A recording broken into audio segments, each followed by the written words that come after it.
The morning sessions will be given by Shai Halevi from IBM Research in TJ Watson Research Center in New York, from the cryptography group there. Shai has done a lot of work in both in the theory of cryptography and in applied cryptography. He has a lot of interest in experience in both design and implementation work. And he's going to talk today about a result which received a lot of interest during the last year, fully homomorphic encryption. I have two sessions to cover. I'm going to spend both of them talking about fully homomorphic encryption. Just what it is I'm not going to be too specific at this point. Encryption schemes that let you do some computation on the ciphertext. So typically, people say homomorphic encryption when they talk about schemes that we can do some functions on ciphertext, like you have encryption of X and encryption of Y, and there's some public operation that you can do to get encryption of X plus Y. And fully homomorphic encryption, people typically refer to a crypto system that lets you do any function of the encrypted bit. So, for example, you have encryption of X and encryption of Y, and you want to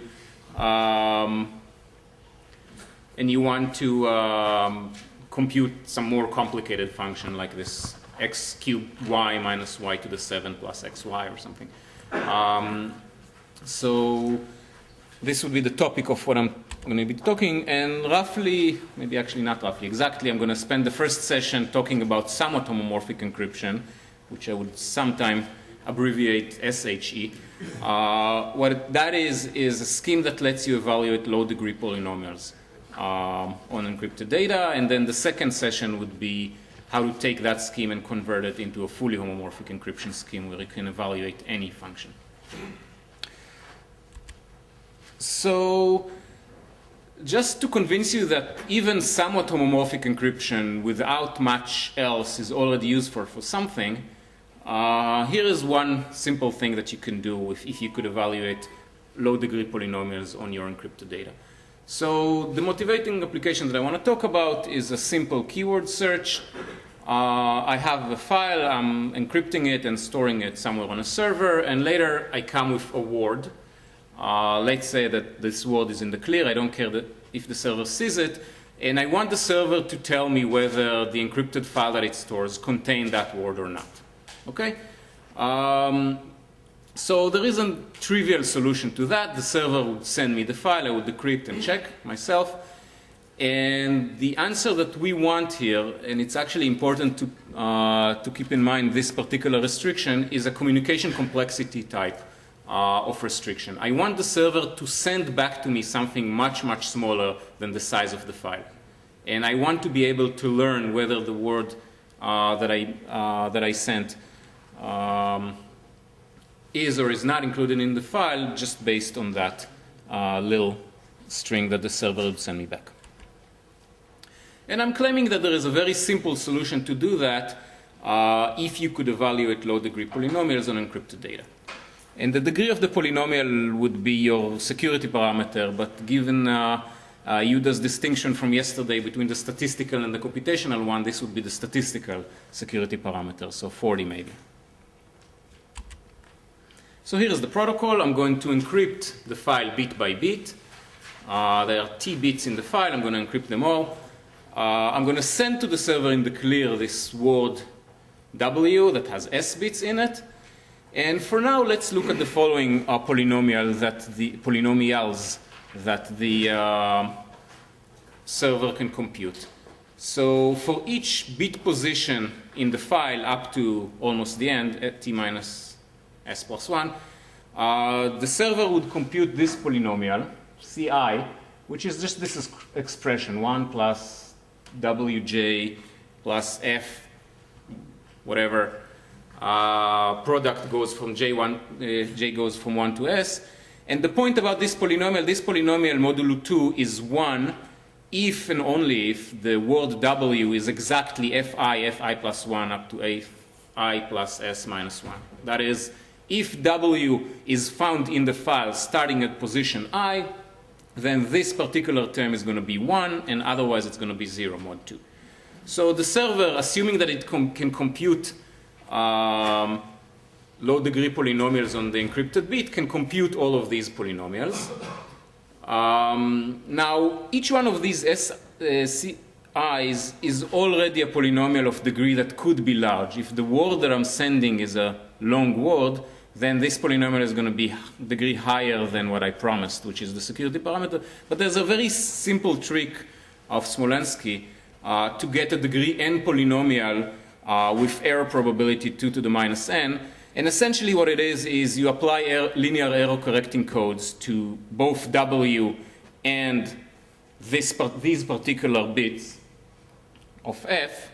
Well, it's linear, so if you can evaluate linear functions on encrypted data, you can do that. And now that you have them encoded, then either they're equal or they differ by many bits. So you're just going to choose many random bits and do this expression only on the bits that you've chosen.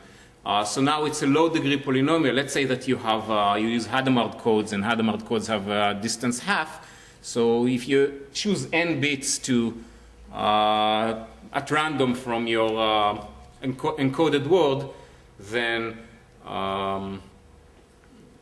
you have the error probability of 2 to the minus n. So that's the Smolensky trick. So you get a degree n polynomial which, other than this exponentially small error, is 1 if W appears in position I and 0 otherwise. And now you just sum up over all of these CIs, or I should say take random subset sums of these CIs. So each random subset sum, if one of these CIs is 1, then a subset sum would be 1 with probability of a half. And otherwise it's going to be 0, of course, if all of them are 0. So if you send n of those random subset sums, then the server just sent me back n encryptions, and I can decrypt them all, and then with probability 2 to the minus n, or twice that maybe, because we had also error from before, but with a very high probability, this bit, one of these bits is going to, at least one of these bits is going to be 1 if the word W appears in the file, and otherwise they're all going to be 0. So that's an extremely simple protocol for keyword search on an encrypted file, and for this protocol all you need is to be able to evaluate low-degree polynomials. So depending on how large your error should be, if you're happy with error of somewhere around 2 to the minus 40, then a 40-degree polynomial would be fine. So the rest of this part of the rest of this session is going to be describing and trying to analyze various aspects of one particular scheme that allows you to evaluate low-degree polynomials. So let's see what we want. We want an encryption scheme, which is, as usual, there's a key generation, encryption, and decryption routines. And I'm going to focus mostly on symmetric bit-by-bit encryption. So symmetric meaning I'm using the same key to encrypt and to decrypt. Bit-by-bit meaning I encrypt 1 bit at a time. And for bit-by-bit encryption, semantic security is a very simple requirement that encryptions of 0 and encryptions of 1 are computationally indistinguishable. And the homomorphic part of it is I want another procedure, eval, that takes as input some representation of a function. Later on, that representation is going to be an arithmetic circuit. But right now, a representation of a function and a bunch of ciphertexts. So here is f is going to be a binary polynomial, and it's going to be represented as an arithmetic circuit in t variables of degree less than or equal to n, where n is whatever my low degree. I'm going to call n my low degree. And the CIs are just ciphertexts. Each one is an encryption of a bit. And it returns back another ciphertext C prime. And this scheme is homomorphic with respect to polynomials of degree n. If for any function f like that, and any CIs that are encrypted, any bits that were encrypted in the CIs and any encryptions of those bits, if you evaluate f on the ciphertexts and then decrypt, what you get is indeed f evaluated on the underlying bits. So this is one thing that we want. The other thing, which is the communication complexity thing that I said before, I want the size of the evaluated ciphertext not to grow with the size of f. So think of the size of f as you want. It could be the number of variables, the number of monomials, the degree, whatever. In this case, it would be the size of the arithmetic circuit that I'm using to represent it. So I want the size of it not to grow with the complexity of f. And a scheme that satisfies that, I'm not defining it formally, and I'm not going to either, but the thing that, a scheme that satisfies this requirement is called a compact scheme. So on this slide, I'm going to describe the scheme, and then the rest of the session is going to be talking about it, roughly speaking. The shared secret key is just one odd number, p. To encrypt a bit m, I'm going to choose at random a small r. I'm going to call r my noise. I'm going to use it as error. I'm going to choose a large q. I'm going to call q my multiplier. I'm going to output the integer p times q plus 2r plus m. So what is it? What is this integer? It's an integer which is close to a multiple of p.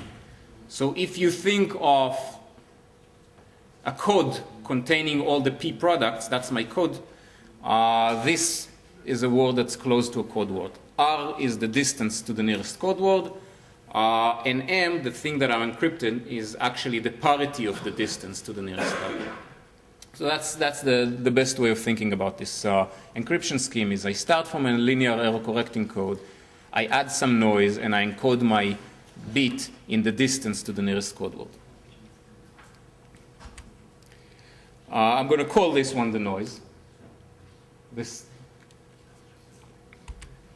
And then to decrypt, well, if I know p, I can find the nearest multiple of p that's close to c, which this is c mod p.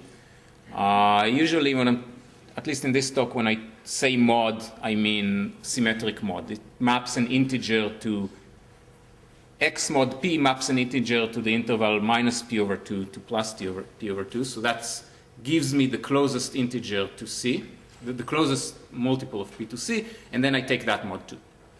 And if you want to see what operations you need to do in order to compute that, well, the mod operation is this one, where I use that notation to represent rounding. So c over p with these double brackets, meaning the closest integer to the rational c over p. And since p is odd, then multiplying by p mod 2 doesn't matter. So what you get eventually is the least significant bit of the ciphertext XOR the least significant bit of the rounded number. That's my decryption. So, you know, it's essentially as simple as encryption scheme can ever get. I mean, you really don't do much here.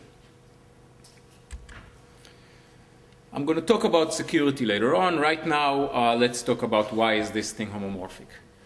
And the short answer is if you take two near multiples of p and then add or multiply them, then what you get is a near multiple of p. So, for example, if you have two ciphertexts, C1 and C2, each one is obtained as qi times p plus 2ri plus mi. And then you add them, then you have the term that depends on p, and then the other term, which you again can break into the even part that depends on the r, and the sum of the m's. What? So far it's somewhat homomorphic, and we'll get to why it's somewhat and exactly how much is somewhat in a few slides. So assuming that the noise that I started was sufficiently small to begin with, then this thing, which is the sum of the noises, is still much smaller than p over 2. So this is still the distance to the nearest multiple of p. So then when I take it mod p, I'm going to get just this greenish part. And then when I take it mod 2, I'm going to get m1 plus m2 mod 2, which is what I wanted. And the thing, for multiplication, it looks very similar. You multiply two terms, then, well, you pack together all the terms that depends on p, and then the thing that you have left is this green part. And if you started from small enough parameters, then this thing is still going to be smaller than p over 2, and if so, then this is the distance to the nearest multiple of p. So when you take C1 times C2 mod p, this is what you're going to get, and then you take it mod 2, and you get M1 times M2 mod 2. And more generally, you can do that for any polynomial. When you have any polynomial expression that you wanted to evaluate in the underlying bits, you can just evaluate the same polynomial expression in the ciphertext, evaluate it over the integers. And what you would get is there is a part that depends on p and the rest of it. And if you take the rest of it, you can again break it to the part that has a 2 in next to it and the rest of it. And if this part, the part that doesn't depend on p, is still smaller than p over 2, then again, this is the distance to the nearest multiple. When you take mod p, you're going to be left with only that part, and then mod 2 would give you exactly the polynomial evaluated in the MIs, mod 2, which is what we want. So this is why you'd expect to be able to compute polynomials of some degree at least. And let's see how homomorphic it is. How many times we can do that? What is the degree that we can get? Well, clearly, I kept saying it again and again. If the noise is still small enough, meaning smaller than p over 2, then this is the distance. So we need the noise to stay small enough. Specifically, it has to be smaller than p over 2. And whenever you add two ciphertexts, the noise roughly doubles, because you take two things, let's say n-bit numbers, and add them, then what you get is roughly an n plus 1 bit number. And it squares on multiplication. You multiply two n-bit numbers, you get a 2n bit number. So if the initial size of the noise is roughly 2 to the n, you take your noise as an n-bit number, and you multiply d of those things, then you expect to get a noise of roughly d times n bits. So it's 2 to the power dn. So if you choose your r, your parameter, as an n-bit number, and p, your secret key, as an n-square bit number, then these things can support roughly polynomials of degree n, because you need to multiply n of these 2 to the n bit noises in order to get an n square bit noises. As long as you didn't get to that level, then the noise is still going to be small. Now this is just one term, and if you have a polynomial, you need also to count the number of terms. I'll get to more precise parameters in the second part of this talk. Yeah, I'll get to more concrete parameters after the break. But roughly, for now, think of the noise being an n-bit number, the secret key being an n-square bit number, and the polynomials that you can evaluate as roughly degree n. And I'm just going to mention it. That would come in when I talk about security. I'm going to mention that the multipliers, the QIs, are actually going to be something like n to the 5th bit numbers. So they're much larger. And that's nice, but it still doesn't give us what we wanted. We really wanted a compact homomorphic encryption scheme, and that scheme that I just described is not particularly compact. It is compact in the sense that if you add things, the size of the integers doesn't grow much. But if you multiply things, well, you multiply two ciphertexts, the size of the integers that you get is twice as large. So really grows linearly with the degree of the polynomial that you evaluate, and that's not what we want. So here is one way to get around that problem. One thing that you can do is publish a noiseless integer. So you can publish one exact multiple of p. This thing doesn't have any noise in it. Now, I'm talking about symmetric encryption, so what does it mean to publish something? It doesn't matter. Let's say that you add it to every single ciphertext, or you just publish it anyway, depending on your application. And for technical reasons, this Q has to be odd. Not only the P that I used, but also the Q that are multiplied by has to be odd. And when I encrypt, this is a symmetric key encryption, so I know Q and I know P when I'm encrypting. When I encrypt, I choose my QIs between 0 and Q rather than from the entire range, which could be 2 to the n to the fifth or whatever.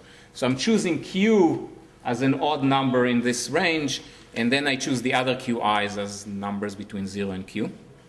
This is just so that simple transformations in the proof of security would be easier to carry through. Yep. No, I don't require that P is prime, and I don't require that Q is prime.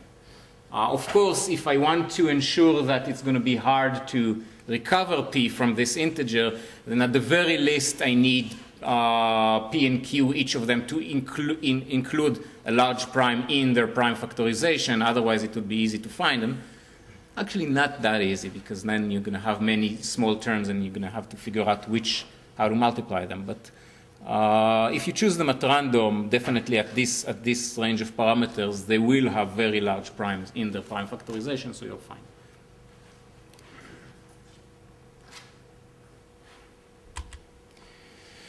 So I said that I'm going to talk about secret key encryption, and really the entire presentation, at least in this part, will only talk about secret key encryption. I'm not going to be mentioning public key except in this slide. And the reason is that it actually doesn't matter. For homomorphic encryption, public key and secret key encryptions are roughly the same, and there's actually a nice paper of Ron Rotblum in TCC this coming year that showing that every homomorphic and compact symmetric encryption, which is homomorphic with respect to some class that includes linear functions, can be turned easily into a public key encryption scheme that's also homomorphic with respect to essentially the same class. And this is the construction. The public key has M bits, has T bits, and their encryptions. So T ciphertext, including the bit, you reveal the bit that's encrypted in it, where T is chosen larger than the size of evaluated ciphertext. This is where you use the compactness. Since you evaluate ciphertext that remains small, you have some bound on the size of these evaluated ciphertext, and you choose T larger than that bound.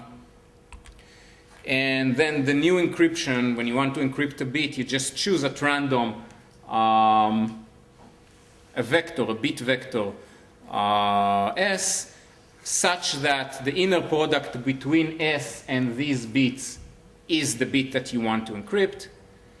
And then, since your encryption scheme can evaluate linear function, then you can compute an encryption of the inner product using the evaluation procedure, and that's your encryption of the bit.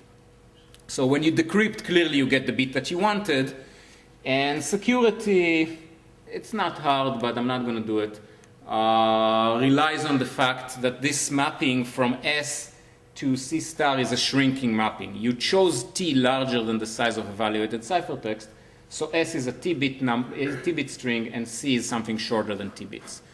And because of that, this transformation necessarily loses some information about S, and you can use that fact to prove security. So that was public key encryption, and the rest of it is, from now on, it's a symmetric encryption. So it's a scheme. It's homomorphic. It's simple. There's a question of whether or not it's secure.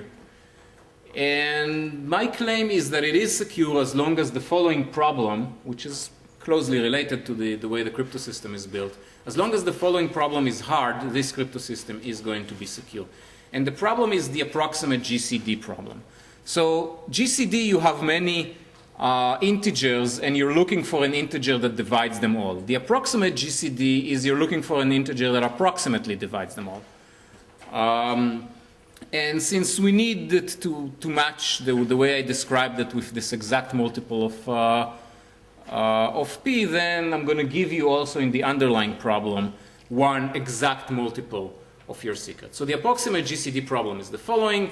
Your input are many integers, W0, W1 up to WT. W0 was chosen as an exact multiple of some secret P, and the WIs were chosen as near multiples of P. These were chosen at random from some ranges. So this is a well-defined probability distribution now.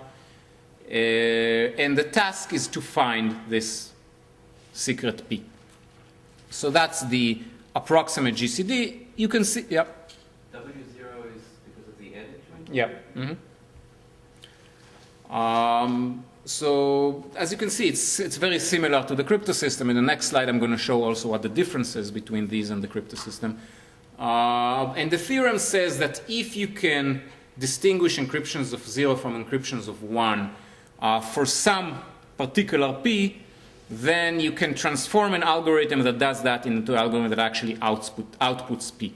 This is roughly a random self-reduction type of statement. Choose P if for that P you have an algorithm that for that P succeeds with probability that is non-negligible. I'm going to keep this P fixed and use that algorithm in a black box as to output P. If you want to put it in the probabilistic setting, then if you have an algorithm that with noticeable probabilities over the choice of P has noticeable advantage, then you have an algorithm that output P with noticeable advantage, with noticeable probability. The implication in any case is that if the problem, as I described it here, is hard, and this is, I mean, the only thing that I didn't say is exactly what does that mean. But think about it as the way it is in the scheme. R, the bound on the noise, is n bits. R, P, the bound on P, the secret, is n square bits, and Q is n to the 5th bits. So if the approximate GCD is hard, then the scheme is secure. And I'm going to spend... Why does Q have to be so much larger? This is going to be in that part. Everything we said about decryption and all yeah, functionality works very nicely with small Qs. It's just security that has a problem.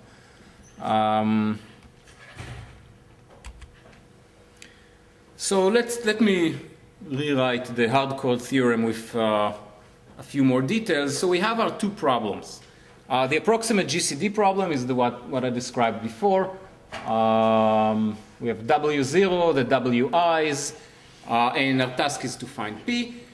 The crypto system, now I'm talking about security of a symmetric encryption scheme. So a security of a symmetric bit-by-bit encryption scheme, one way to define it is you're given many labeled ciphertexts. So here I'm going to give you n separately, but you can think of n as being part of all the ciphertext if you want. It doesn't matter. It's the same n all the time.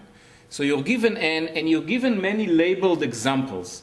Cj equals qj times p plus 2 rho j plus mj, and you are actually given the label. You're given the least significant bit.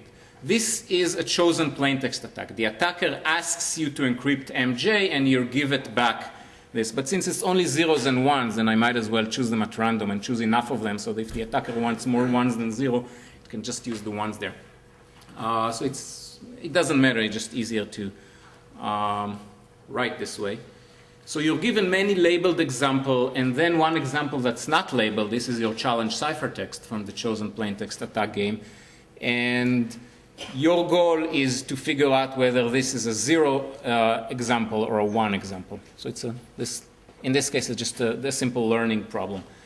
And the theorem that I'm going to prove next is that if you can solve this problem B, if you can learn that, if you have a good learning algorithm for this, then you also have a good algorithm for actually finding the hidden P. Essentially, the least significant bit here is a hardcore bit. Oh, and there is a caveat here. I'm not using the same noise. Here, I'm using some noise, and in the crypto system, I'm using slightly larger noise. So I can show you that if the approximate GCD problem is hard with n-bit noise, then the scheme would be hard if you use 1.1 times n bit noise. Anything that's bigger than that noise by more than logarithmically many bits would do for this reduction. So I need to use a little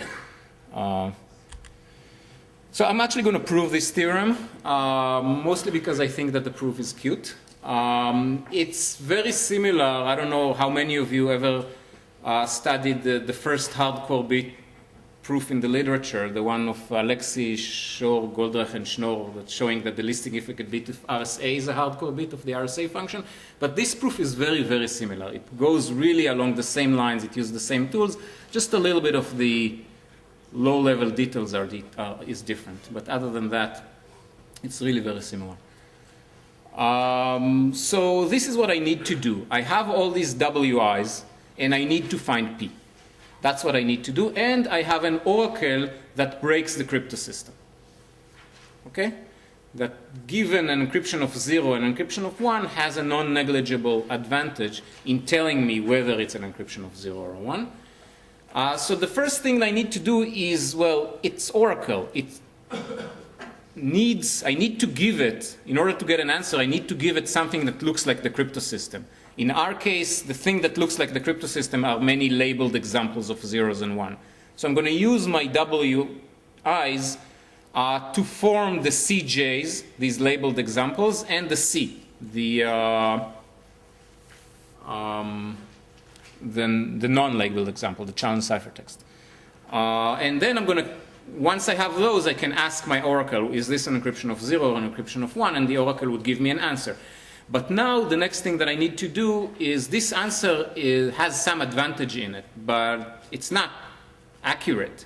It's correct with probability 51%. So there is a phase where I need to amplify the distinguishing advantage from any noticeable epsilon to something very, very close to 1.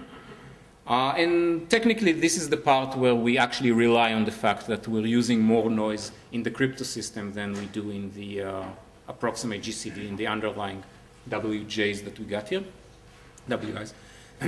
And once I have a reliable distinguisher for the least significant bit of the noise, then I use it in order to actually find Q0, the multipliers here, the multiplier there, and that uses the binary GCD procedure, and once I found the multiplier, I just divide and find my P. So that's the plan. So this is the first step.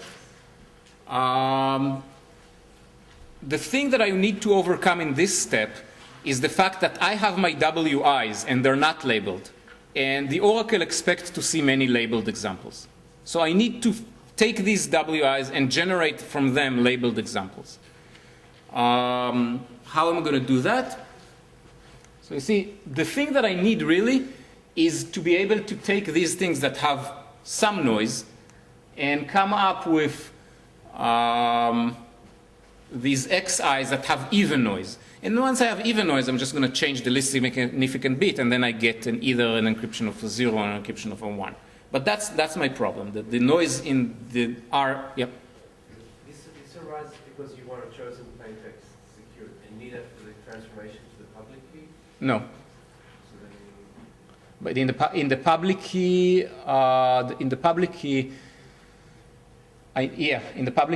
remember the transformation in the public key also had labeled examples. So yeah, I would need it there. Yeah, yeah. So the way we describe the public key, it had only encryptions of 0 in the public key, but it's the same. It's the same thing. So, well, for the exact multiple of P, the only thing that I have is N, so that's what I'm going to use. Now, I need Q to be odd, so either I make Q odd also in my assumption, or in this case, it's not a problem. If it's an even number, I'm just going to divide it until I get an odd number. It's not like, there's no noise there, so I can divide and make sure that everything is odd. Yeah. So I don't have a choice here. For these guys, well, making the noise even, in this case, is very simple. I'm just multiplying by 2. Well, multiplying by 2 doesn't really work because it's going to make the QIs even also. But now if I take it mod n, what happens is the noise is not affected because n doesn't have any noise. So I'm just subtract some multiples of n. The noise doesn't change. It still remain even. But the multiplier changed. What happens to the multiplier is I reduce the multiplier mod n now. So if the original multiply QI was even to begin with, if the original noise, if the original multiple qi was random modulo q to begin with, then once I multiply it by 2 and reduce it mod q0, which is odd, I'm going to get another thing, which is random mod q0, right? Take a random number mod 17, multiply it by 2 mod 17, you get another random number mod 17. That's the point. And the thing that's important throughout this proof is when I do operation on these wi's, which later are going to be renamed as zi's and something, but when I do operation on these numbers, I started from a number that's very close to a multiple of p. I do some operation like multiply it by 2 or whatever. The operation essentially operates separately on the multiplier and on the noise. I apply the same operation to the multiplier, the same operation to the noise, and as long as I don't have wraparounds, then the noise remains the noise part, the multiplier remains the multiplier part, and they don't mix. That makes the reduction very, that helps in the reduction in many places. So there is one point that actually here doesn't matter much, and that is that I actually add a little bit more noise. I don't just multiply it by 2, but I added more noise. The reason is that my crypto system works with noise which is larger than the approximate GCD. At this point, it doesn't matter. It's just so that it matched my syntax. I needed to match the syntax, but I don't rely on it in any way. This step could have worked if the crypto system was using the same noise, and I would, well, 1 bit larger because I multiply by 2. But in the next step, I'm actually going to need that. So this is so far so good. I started from these unlabeled examples, and I generated labeled examples. I just multiply everything by 2, and now everything has even noise. And the multipliers are still random. OK, good. Now I'm going to generate my challenge ciphertexts and try to ask for, I'm going to generate my challenge ciphertext, try to ask for decryption of these challenge ciphertexts, and I want to get the right answer. So in the reduction, which I haven't showed yet, in the algorithm for the reduction, I'm going to have many numbers, all of them with small noise, but I don't want to say anything about what distribution they are taking from. So I'm given a number. All I know about this number is that it has a small noise. And given that number, now I'm going to generate many ciphertexts which essentially encrypt the parity of the noise of that number. That's my goal. Now, once I generate ciphertext, if the distribution of the ciphertext is the right one, then the oracle would give me an answer. And if the oracle has a sufficient advantage, then the answer would be correct 51% of the time, and so I'm going to generate many ciphertext and take majority vote. So this is what I want to do. Take any integer with small noise and consider the following integer. I'm taking my z, I'm adding a random bit m, and in addition, I'm taking a subset sum of the wi's, a random subset sum of my wi's, and I'm going to add some additional noise. So this is a particular way of generating integers. It induces a probability distribution. And my noise is the noise that I use in the crypto system. This R prime, which is slightly larger than the noise in the wi's. And my claim is no matter what z was, as long as z really had small noise, then what I get is distributed statistically close to a ciphertext in the crypto system, and moreover, the bit that encrypted in this ciphertext is m plus the least significant bit of r. So this thing actually generates random ciphertexts, but the thing that's encrypted in this random ciphertext is related to the least significant bit of the noise in the integer z that I started from. Yep. Subset sum of wi is a random subset? Yeah, yeah. And why is that? Good. Excellent question. This is the reason. I need to argue that this is a good ciphertext. So I need to argue that the distribution of this ciphertext is what the oracle expects to see. the distribution on which the oracle has non-negligible advantage in guessing. So as I said, the QIs and RIs behave separately. As long as I don't increase the noise too large and I don't have an overflow, I can argue separately about the QIs and the RIs. So the thing is, if you take many QIs, all of them chosen at random between 0 and Q0, and then take a random subset sum of them, with extremely high probability over the initial choice of the QI, a random subset sum would be statistically close to a random integer. That's a cute little lemma. It follows from the leftover hash lemma. I'm not going to show it here. I'm just going to assert it. So the subset sum of the QIs modulo Q0 is almost uniform in almost uniform integer modulo Q0.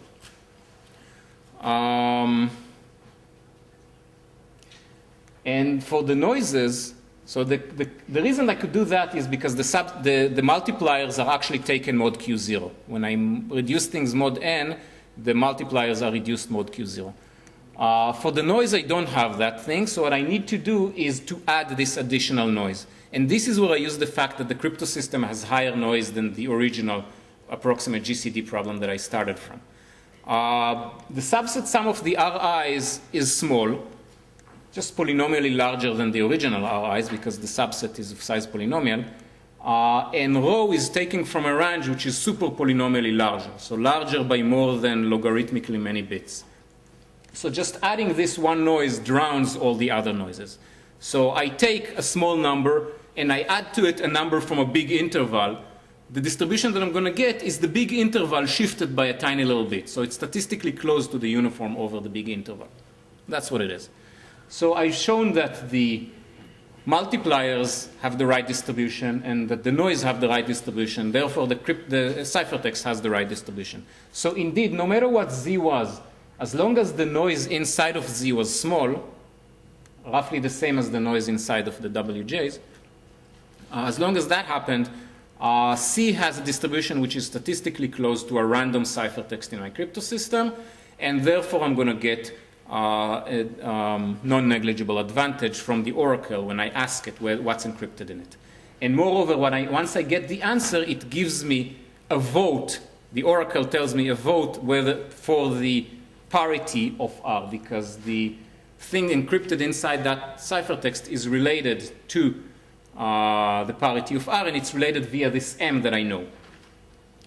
So that's what it says here. For any Z, I can generate many random ciphertext for bits that are related to the least significant bit of R, the noise inside that Z, which means that a guess for C mod P mod 2, a guess for the decryption of C, gives me a vote for the parity of R. So I'm just going to generate many of these random ciphertext, and I'm going to take a majority vote.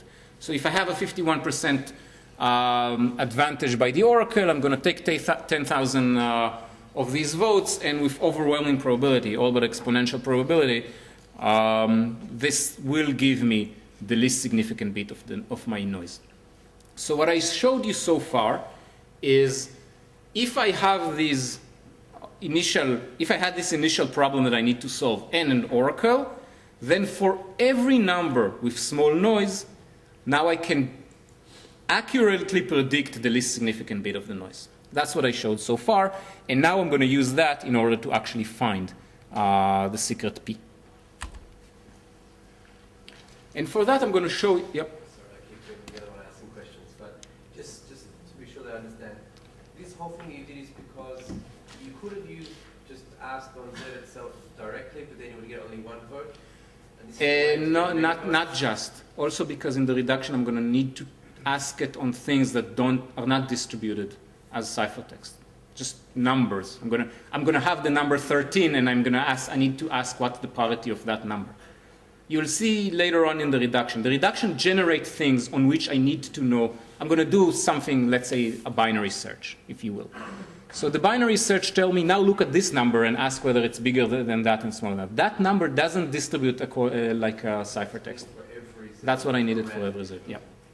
And by the way, this is the same as in the Alexei et al. Proof. The Alexei et al. Proof, it's the same thing. You generate numbers, you want to know about them, you have to randomize them so that the oracle would that would give you a reliable answer on those.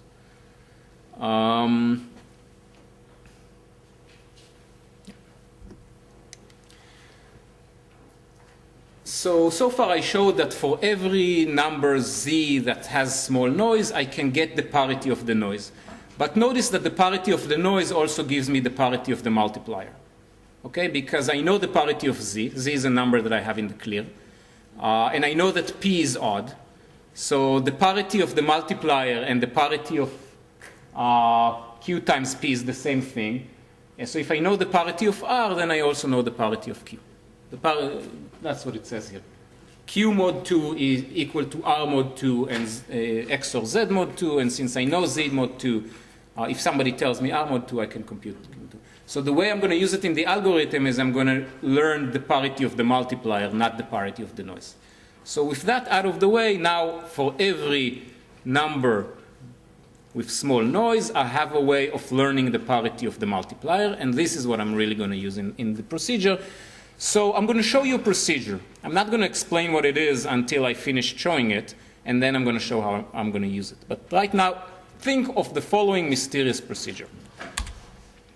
You're given two numbers, z1, z2, both of them with small noise. Since both of them have small noise, then I can accurately predict the least significant bit of the multiplier in each one of them. So I'm going to get that. I'm going to get B1 and B2, which are the least significant bit of the corresponding QIs. And also I'm going to make sure that Z1 is the larger of them. That's going to be easier when I write code. So Z1 is always the bigger of the two. Now, what I want is to get smaller numbers. I'm going to try to do a GCD type thing where I get smaller and smaller numbers until one of them is 0 and the other is a GCD. So I would like to get smaller numbers. How do I get smaller numbers? Well, I divide things by 2. Problem, it's hard to divide things by 2 if they're odd. So what I'm going to do is I have 2 of these numbers. If one of them is even, I can divide it by 2. That's not a problem. But if both of them are odd, well, then their distance, the distance between them is even. So if both of these BIs happen to be 1, I'm just going to subtract Z2 from Z1. Z1 is the larger one. I'm going to subtract the smaller number. So then, well, as I said, the operations operate on noise separately and multiplier separately. This number that I'm going to get, Z1 minus Z2, has a multiplier which is the distance, which is Q1 minus Q2, and a noise which is R1 minus R2. Q1 minus Q2 is an even number because both Q1 and Q2 are odd. So then I can divide that number by 2. That's what I want to do. So once I subtract these things, at least one of the BIs has to be even. At least one of the BIs have to be 0, so at least one of the numbers is even. And now I'm going to divide by 2. Now, division by 2 is not as simple because now I have the ZIs. I don't have the QIs in my hand explicitly, and the ZIs could be odd. Whatever. I'm going to just subtract 1 from the noise and then divide by 2. Since the operations happened separately on the noise and the multiplier, if I subtract 1 from the noise, nothing happens to the multiplier. This thing is very close to a multiple of p. Subtracting 1 will not result in a wraparound. So the multiplier remains the same. Now the noise is also even. Now I have an even number. I can divide it by 2. Okay? I think this is what I just said. And now I have 2 different numbers, Z1 and prime and Z2 prime. One of them could be equal to the previous one, but at least one of them is the previous one divided by 2. So I repeat. The point being, at every step in this thing, I take at least one of the 2 numbers and divide it by 2. So that the ZIs keep getting smaller and smaller, and they are integers. And I can't take integers and divide them by 2 forever. At the end of the day, I'm going to hit 0. So that's what I'm going to do. Once one of the ZIs hits 0, the other one I'm going to output. That's a procedure. And we didn't invent that procedure. Actually, this procedure, well, other than the fact that we do it on the ZIs, but if you do that on the QIs, this is the binary GCD procedure. You can find it in Knuth's book. And it's a well-known procedure for computing the GCD of 2 numbers. And advantage of this procedure is, well, there are several advantages. For example, it's very efficient. You only look at the least significant bit of numbers, and you only divide numbers by 2. You never had to do a real division. So it's a nice procedure for many ways. But in our case, the thing that's important, it only looks at the least significant bit, and we know how to compute the least significant bit because we have this oracle that reliably gives us the least significant bit. So here's an example. I figured I have so much time today in this session. I might as well run an example of binary GCD. So I have p equals 19, and I have my two ZIs, 99 and 54. One is 5 times 19 plus 4, and another is 3 times 19 minus 3. In this case, the two BIs are 1, so I'm going to subtract the small from the large one. I'm going to get 45, which is indeed something even times 19 plus noise. I'm going to divide 45 by 2, floor, and I'm going to get 22, which is 1 times 19 plus 3. So now I have my two new numbers. The big one is the small one from before, and the small one is this 22 that I got. And again, both of them have odd multipliers. So again, I'm going to subtract. I'm going to get 32. Divide by 2, I'm going to get 16. Two numbers, 22 and 16. Again, both of them odd. So again, the same thing. Now I have two numbers. One of them is 0 times 19 plus something, and another one is 1 times 19. From the point of view of the binary GCD, I'm already done. One of my things is 0, but I don't know that. I work with this noisy version of things where the ZIs didn't reach 0. So I'm going to get some more rounds here that essentially do nothing other than decrease my noise. In fact, I could have known that if I noticed that these numbers are smaller than my noise parameter. It means that it's 0 times p plus noise. But never mind, I don't have to. I can keep going. And now, once I'm here, this one is always going to remain 0, and that one is never going to change. So at the end, I'm going to output 16. And indeed, it happens that I got the right GCD. I started with multipliers of 5 and 3, and I got 1. So if you want it as a GCD procedure, it actually works. So here it is.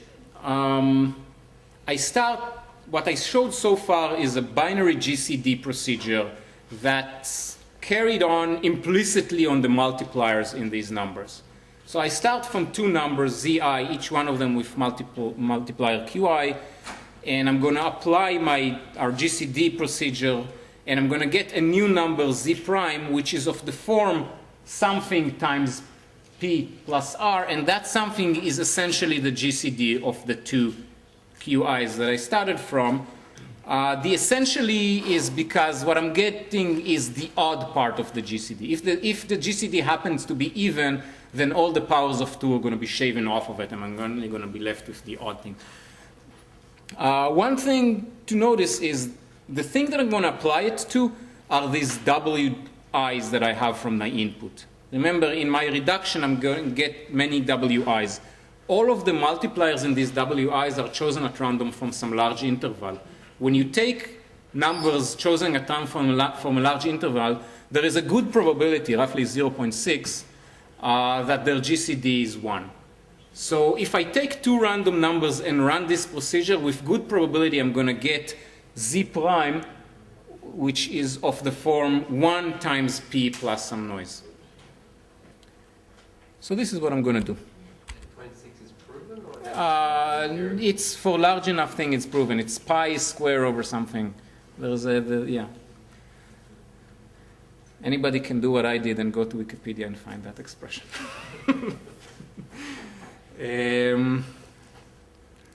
So here's what we're going to do. We're going to take, let's say, W0 and W1. These are two numbers with small noise. We're going to apply our GCD procedure to them. And we're going to hope that the number that we're going to get at the end is of the form 1 times P plus R. And, well, first of all, we can check that because this number is smaller, and if we have anything else times p plus r, it's going to be bigger. So we can check. But even if we couldn't, we can just apply the whole procedure, try to find p, and if we failed, we know that this part didn't work, and then we go back to it. And then add another wi into the mix, and now I'm going to compute the GCD of 3 numbers, so the probability of getting 1 is even bigger. And after like constant many of I don't know, constant many of these wi's, we're going to get 1 with high probability. Plus, you know, I only need to show you that I'm succeeding with no negligible probability. So this thing would succeed with probability 0.6. Okay, so let's assume that we're successful. Now we have some z star, z prime, which is of the form 1 times p plus r. Now I'm going to do this strange thing of run the binary GCD procedure again. Well, you know, when you take a GCD of 1 with some number, it's not particularly hard to predict what you're going to get. It's going to be 1. But the interesting thing is if you run binary GCD and look at the bit, the parity bits that you get along the way, these parity bits are the binary representation of this other number. Why? Because you look at the least significant bit of this other number. If it's 1, you subtract 1 from it, and then divide it by 2. So now you get the next bit of that other number. You look at that. If it's 0, you just divide by 2. If it's 1, you subtract 1. And now you divide by 2. What you're going to get, the sequence of bits B1 that you're going to get throughout this procedure is just going to spell out the binary representation of Q0. Well, now we really are done. Finally, we find a way to reliably predict the least significant bit of the multiplier. We used binary GCD. We got a number which is 1 times p plus noise. Now we run it again. We get the binary representation of Q0. Now we just divide. And now we have our p. So that's it. That's the entire proof showing that if you can predict the least significant bit of the noise, if you can distinguish encryptions of 0 from encryptions of 1, then you can also find the hidden p. So with that, I'm done with my hardcore theorem, which... But you only have half plus non-negligible. So and you're using many calls. Right. So you have to show that you're not using too many calls, right? Well, I can with polynomially many calls, I'm getting exponentially good prediction probability, 1 minus exponentially small. Right? If I had advantage of 1 over polynomial, then with 1 over p, well, p is a bad letter to use here. If I have an advantage of 1 over L. It's because the GCD only uses local calls each time. No. If I have advantage of 1 over L, then after L calls, I have advantage of about half. So if I have L times n calls, I have an advantage. I have a prediction of 1 minus 2 to the n. The opposite. If I call twice, then the chance I have to be right. What is the you have a coin with bias 1 over L. How many tosses of that coin you need to see until you can tell which direction the advantage goes with exponentially high probability? And the answer is polynomial in 1 over L and in whatever you want to be in the exponent there. I understand. Does the binary GCD you're running on every single time you're trying to predict Z Yes. That's when you're running many times. Right. Yeah. That's actually, it's a good comment. At this point, I'm already assuming that I have a reliable predictor. And in order to get the reliable predictor, I need to make sure that at every time that I go to the Oracle and ask for a question, I ask many questions and take majority. That's a good point. Is it clear that you can make the tries independent so that you really amplify and do not ask essentially? That's what I showed. What I showed with the part that I didn't prove, the leftover hash lemma. That these things are fixed, but when I take a random subset, some of them, what I get is really a random number. And the noise I handle separately by just adding a random and independent noise. So I proved that if approximate GCD is hard, then the scheme is secure, which is nice, but it begs the question of why would we think that approximate GCD is hard? By the way, if you want my opinion on why people didn't propose this very, very simple crypto system before, then A, they did propose it before, and B, they proposed it with parameters where the approximate GCD wasn't hard, so it was kept being introduced and broken. So nobody actually paid any attention to that because nobody thought that this could be secure. Related question, what's the status of the polycracker construction? Is it really broken? I think it's, as far as I know, in every parameter where you can use it, it's broken. But I didn't look. Maybe there are things that we just dismissed as unusable, but they're actually polynomial time. That I didn't check.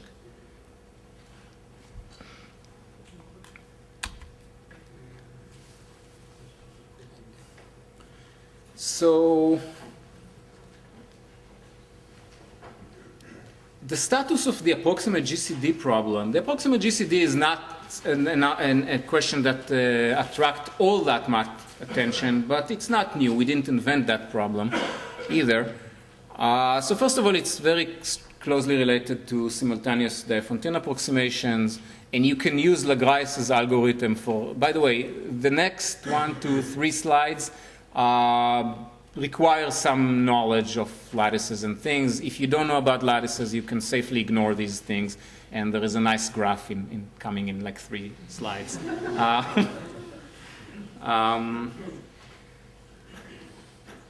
So you can use Lagraisse's algorithm to try to attack it, and Lagraisse's algorithm will break it in some setting of parameters. Also, Nick Hargrave-Graham studied this problem where you only have 2 numbers. One is an exact multiple and the other one is approximate multiple. So he studied that problem about 10 years ago, and it's related to some attacks that you can do on RSA. And he showed some attacks as well that you can use. You can use Coppersmith methods and so on. We actually, since we have many approximate multiples, then we looked at the extensions of these attacks.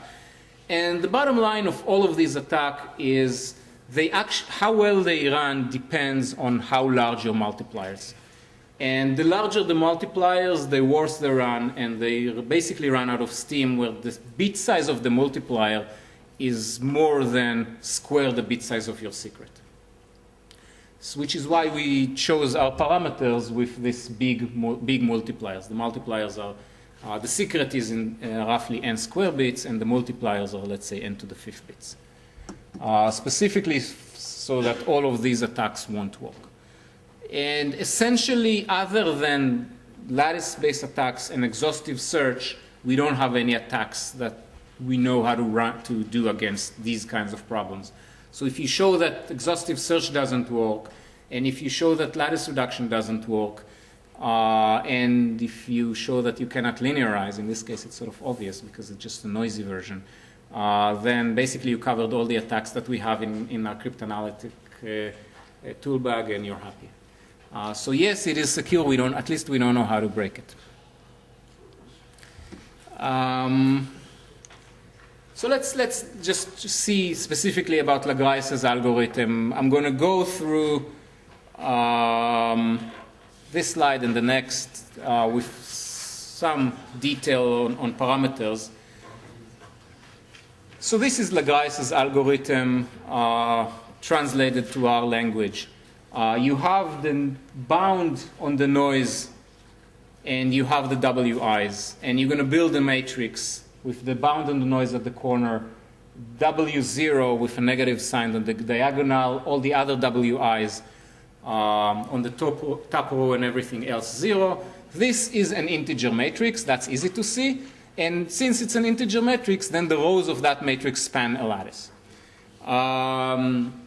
Now, the lattice has dimension t plus 1 because there are t plus 1 rows here and they're linearly independent. And now we can ask whether there are short vectors in this lattice, and if there are short vectors in this lattice, we can look for them. And in particular, one short lattice in this lattice, one short vector in the lattice is the vector that you get by multiplying it with the multipliers vector. So this is a vector of in the lattice because you take the basis and you multiply it by you take an integer linear combination of the rows. So it's a point in the vector in the lattice. The first entry is at most q times r, where Q is the bound on the multipliers. And all the other entries are also roughly Q times R.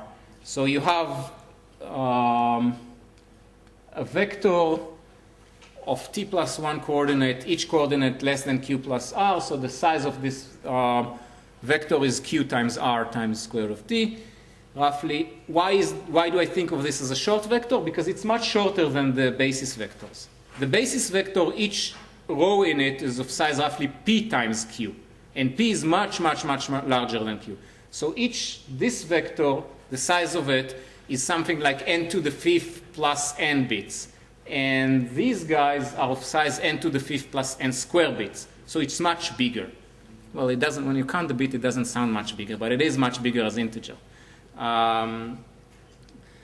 So now we have in our arsenal algorithms that, given a basis for a lattice, find short vectors in that lattice. So we can just run this algorithm and hope that they will find this particular vector. And if we find this particular vector, then now we multiply by B inverse, we get the vector of multipliers, and we're done. And we found P. So will it work? So one thing is that every lattice has short vector, relatively short vectors. There is a bound by Minkowski saying that a lattice of particular determinant will have a lattice of dimension t plus 1 with determinant b, with determinant d, would have vectors as short as square root of t times determinant to the power of 1 over t. So the question is, so there are many short vectors in a lattice. Is our short vector, the one that we actually have some information about our crypto system, shorter than any of them? If it's the shortest vector in the lattice, then our lattice reduction algorithms are more likely to find it than the other vectors. But if there are many of them, then no. So it turns out that you need t to be large in order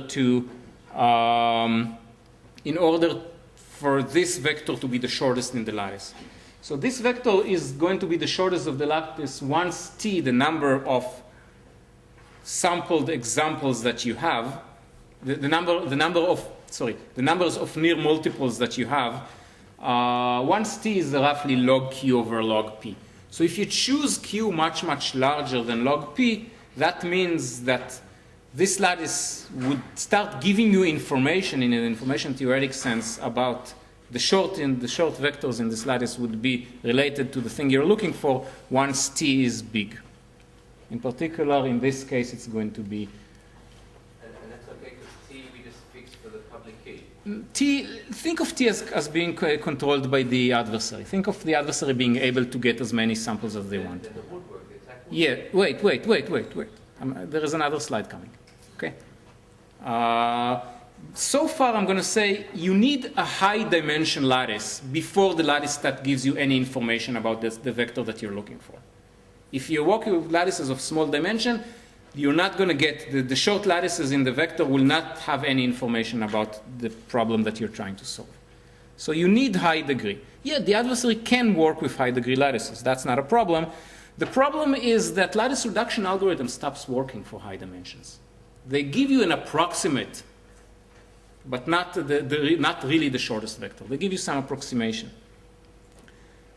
So here is the picture that's supposed to convince you that this algorithm is safe, this problem is safe from lattice reduction algorithm. So this is the size of the vector that we're looking for. This has nothing to do with how large t is. The size of that vector is essentially independent of t. Well, it grows with square root of t, but it's a log factor. We don't see that here. It's a log scale. We don't see that here. Or the orange thing is the size of the auxiliary solutions that we have. T is how many near multiples you have. So the adversary can ask for as many near multiples as it wants, and then it needs to find P. That's the way to think about those attacks. In the crypto system, T would be the number of chosen plaintext that the adversary sees. So the purple thing is the size of the auxiliary solutions, the size of the small vectors that are there just because it's a lattice, and Minkowski tells us that every lattice has short vectors. So you can see that this size actually does grow with t. So at some point, the vector that we're looking for is the shortest vector in the lattice. Now the blue line is the approximation that LLL can get us. So LLL can get us really good approximation in low dimension, except the small vectors that it's going to find are going to be the noisy one, the ones that are really smaller. Once you get to the point where R vector is the smallest one, these lines were supposed to intersect here. Once you get to the point where R vector, the vector that we're looking for, is the smallest one in the lattice, now LLL cannot give us the smallest vector anymore. It can give us a not so big vector, but it's not going to be ours. And moreover, heuristically, there are exponentially many vectors of this size. So at this point, the lattice reduction algorithm needs to give us one short vector, and it gives us one vector whose size is somewhere in here, but there are exponentially many of them, and only one of them is the one we're looking for. So it's not going to give us, heuristically, it's not going to give us the vector we're looking for. Why can't you say something simpler? You're looking at a specific application of this crypto system from private key to a public key. Then in the public key setting, there's a specific T, which is the number of ciphertext in the public key. That's all the addresser is getting. And all you need to say yeah, but you need it. Can't be too big. No, but actually, it's a good idea. I didn't think about it, and it doesn't work. The reason is that you need the number of integers in the number of ciphertext in the public key to be bigger than the size of your ciphertext. That's so that the security reduction work. And the size of your ciphertext is already Q plus P or whatever, something like that. But yeah, it's a nice try. Okay, so am I late? No, I have 20 more minutes. Excellent. I have 20 more minutes and 2 slides to go. Let's conclude this part. I've shown an extremely simple scheme that supports computing low-degree polynomials on encrypted data. And actually, if you know what degree you want, if you know that your application needs a degree 87 polynomials, you can build the scheme, you can set up the parameters so as it would support polynomials of degree 87.